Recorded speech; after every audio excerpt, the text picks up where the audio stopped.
Olá, bem-vindos a mais um vídeo aqui no canal Ricardo de Paris. Eu sou o Ricardo e hoje temos mais um capítulo do livro História do Mundo para Crianças, de Monteiro Lobato. Mas primeiro, gostaria de dar os parabéns para vocês por terem conseguido chegar aos 100 inscritos.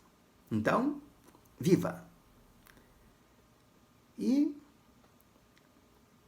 não disse, embora não tenhamos chegado de alguns dias, esse vídeo foi primeiro gravado após chegar à primeira centena. Então,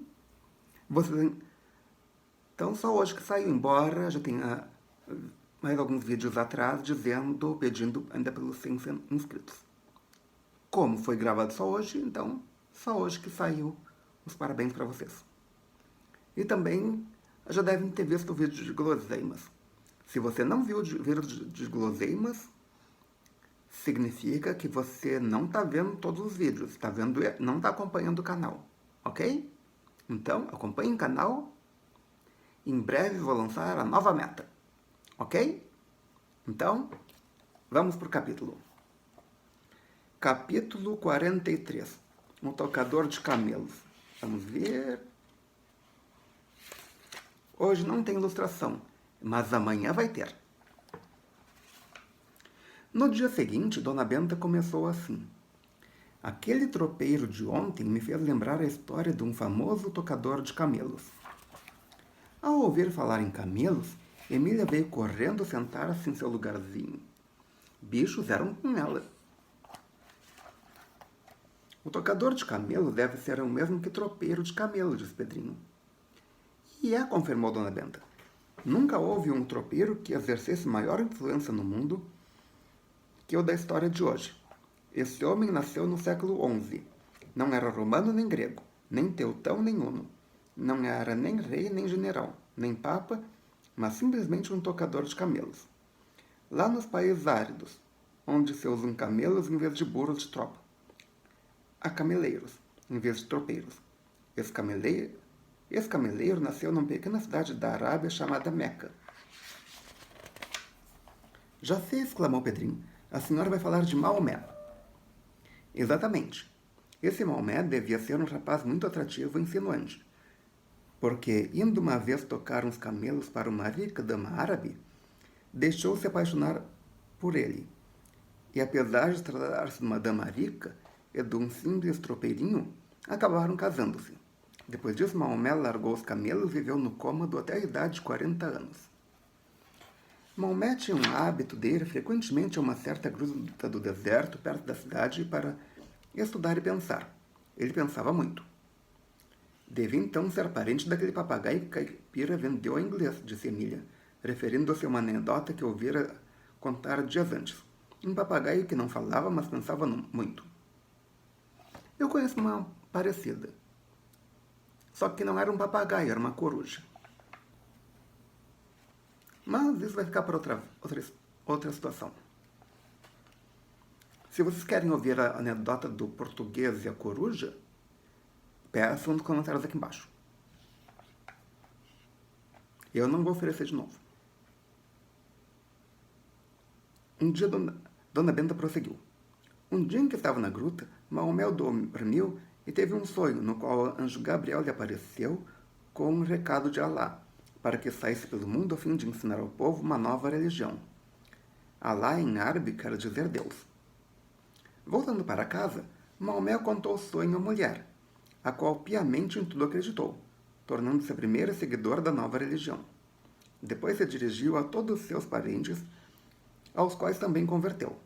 Mas quando foi fazer o mesmo a outras pessoas que não eram parentes, encontrou resistência. Viraram-lhe as costas, chamaram-lhe louco. E como Maomé insistisse, consideraram-no louco perigoso e planejaram dar-lhe sumiço, ou mesmo matá-lo, se fosse preciso. O esperto Maomé percebeu que o povo estava planejando e fugiu com a esposa para a cidade de Medina. Isso no ano 622, que ficou sendo o ano da Égira. Égira, em árabe, quer dizer fuga. Parecia mesmo uma perfeita maluquice tudo aquilo. No entanto, a sua nova religião foi crescendo, até ficar uma das mais espalhadas do mundo. Ainda hoje, uma grande parte da humanidade a segue. Os seguidores de Maomé chamam-se maometanos. O emparelho do tempo é contado a partir do ano da Égira. Para os romanos era contado a partir da fundação de Roma. Para os gregos era contado a partir da primeira Olimpíada. Para os cristãos, a partir do nascimento de Cristo. Quer dizer que há no mundo vários anos 1, observou Pedrinho. Perfeitamente. E o ano 1 dos maometanos corresponde ao nosso 622. Essa nova religião chamou-se religião do Islã. Maomé quer dizer que sabia fazer as coisas, de quando em quando anunciava ter recebido uma mensagem direta de Alá, do mesmo modo que Moisés afirmou ter recebido ordens de Jeová no topo do Sinai. Nessas mensagens, Alá lhe dava ordens para fazer isso e aquilo, ou esclarecia pontos da nova religião. Reunidas mais tarde em um livro, formaram o famoso Corão, que é a Bíblia dos maometanos. Este livro escrito em pergaminho... Era esse livro escrito em pergaminho? Perguntou Emília. Sim, respondeu Dona Benta, sem saber onde ela queria chegar. E pergaminho não era um courinho de carneiro muito fino? Sim, e que tem isso? Então, disse a terrível atrapalhadeira. Então, como é que esse livro se chamava Corão? Dona Benta passou a graça e continuou. A cidade natal de Maomé tornou-se para os maometanos o que era Jerusalém para os cristãos. Para lá começaram a dirigir-se peregrinos. E até hoje todo maometano, pelo menos uma vez na vida, há de ir a Meca. E onde quer que esteja, faz sempre suas orações com o rosto voltado para os lados de Meca. Aí fica a pergunta, se ele não souber, se estiver numa ilha deserta, perdido, e não souber para que lado fica a Meca, como é que ele faz? Se você sabe a resposta, coloque nos comentários aqui embaixo. Eu fiquei curioso. As igrejas dele chamam-se mesquitas. Mas não rezam só nas mesquitas. Fazem 5 vezes por dia, onde quer que estejam. Rezam 5 vezes por dia, onde quer que estejam. Há nas mesquitas umas torres chamadas minaretes, onde uma espécie de sacerdotes, chamados muezins, sobem a certas horas para gritar ao povo. Só há um Deus que é Alá, rezai, rezai. Ao ouvirem isso, maometanos largam o que estão fazendo e, seja em casa na rua, ajoelham-se com o rosto dirigido para os lados de Meca e oram, de cabeça inclinada para o chão. Muitos andam com um tapetinho enrolado, tapete de rezar, que estendem por terra cada vez que soa a voz do muezim.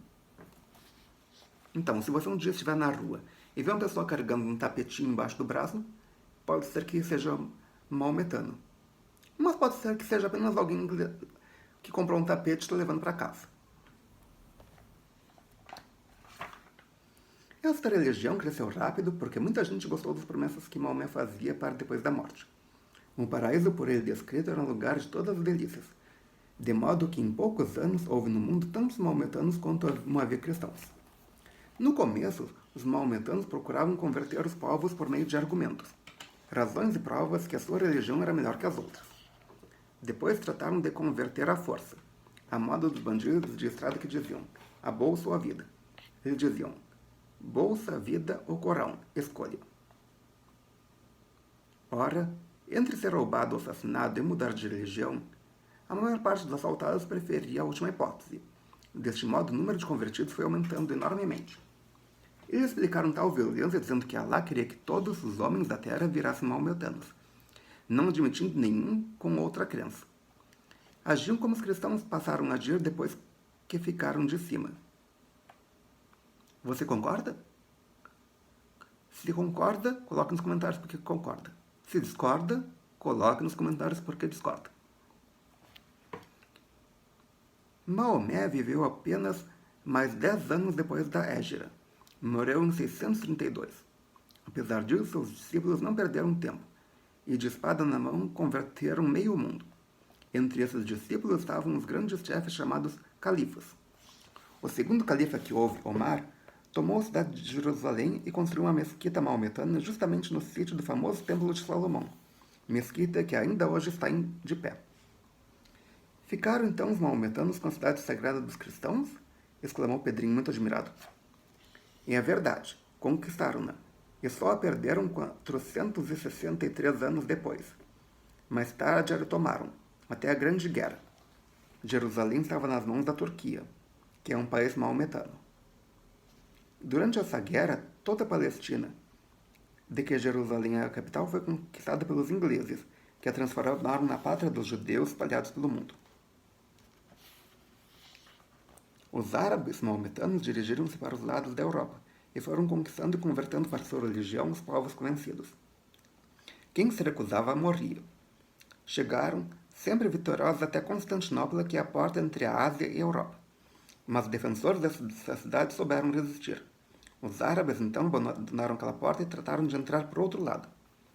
Seguiram pelo norte da África, atravessaram o Egito, que foi logo convertido ao Islã, e pelo Estreito de Gibraltar penetraram na Espanha, e foram seguindo sempre vitoriosos até entrarem na França, dando a impressão de que iam conquistar a Europa inteira.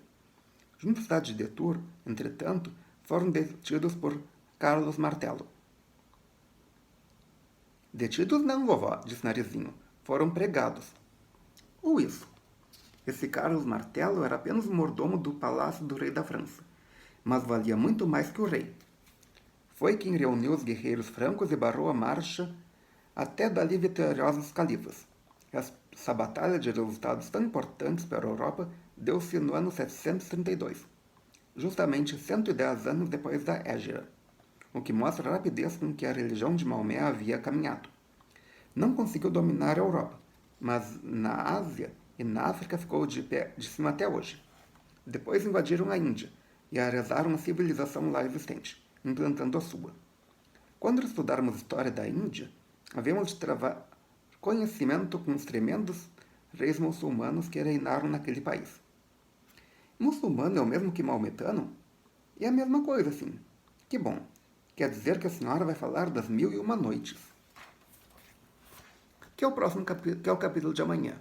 Mas por hoje é só. Se você gostou, clique em curtir. Adicione esse vídeo aos seus favoritos, compartilhe com seus amigos e traga mais um inscrito para o canal. Por enquanto, não vou botar uma meta. Mas, assim que eu pensar um novo quadro para lançar, eu vou colocar uma meta nova. Ok? Se tem alguma sugestão de um quadro novo para o canal, coloque nos comentários aqui embaixo. Ok? Obrigado pela presença. Obrigado pela audiência. Até amanhã com um vídeo novo e melhor possível.